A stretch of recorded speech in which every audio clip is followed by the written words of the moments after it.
હળવદના ચરાડવામાં બુધવારે બપોરે દીકરાને ગળો ટૂંપો આપી હત્યા કરનાર બાપની ધરપકડ કરવામાં આવી છે. હળવદ તાલુકાના ચરાડવા ગામે ગઈકાલે બુધવારે દીકરાને તેના બાપે જ હત્યા કરી દીધી હોવાની ઘટના સામે આવી હતી. આ બનાવમાં પોલીસે દીકરાની હત્યા કરનાર પિતાની ધરપકડ કરી અને આગળની કાર્યવાહી હાથ ધરી છે. હળવદ તાલુકાના ચરાડવા ગામે આવેલ નવા તળાવ પાસે રહેતા દેવજીભાઈ કરશનભાઈ સોલંકી અને તેમનો દીકરો મનોજ દેવજીભાઈ સોલંકી ઉંમર વર્ષ 25, બંને બાપ દીકરો ઘરે એકલા જ રહેતા હોય અને કામને લઈ અવારનવાર બાપ દીકરા વચ્ચે બોલાચાલી થતી હોય અને જેને લઈ ગઈકાલે પિતા દેવજીભાઈએ પુત્ર મનોજ સૂતો હતો ત્યારે દોરી વડે ગળો ટૂંપો આપી હત્યા નિપજાવી હતી.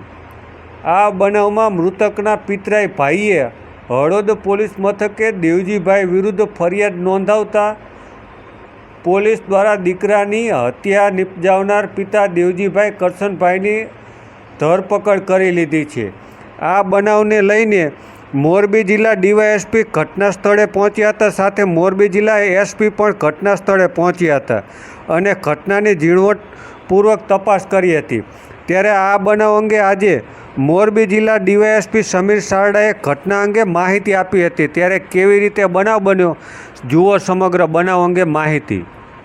ગઈકાલ તારીખ 2/7/2025ના રોજ ચરડવા ગામેથી એક શંકાસ્પદ મૃત્યુ થયેલ ડેડ બોડી છે એ દવાખાને આવેલ હોવાની માહિતી મળતા તાત્કાલિક હળવદના પોલીસ ઇન્સ્પેક્ટર શ્રી આર.ટી. વ્યાસે પોતે જાતે જઈ અને મરણ જનાર જે મનોજકુમાર દેવજીભાઈ સોલંકી છે તેના મૃત્યુ અંગેની માહિતી મેળવેલ અને આ માહિતીમાં પ્રાથમિક દ્રષ્ટિએ જણાવેલ કે ગળાના ભાગે દોરી જેવી કોઈ પદાર્થથી વસ્તુથી ગળે ટૂંપો આપી અને મૃત્યુ નિપજાવવામાં આવેલ છે અને આ કોઈ કુદરતી મૃત્યુ નથી.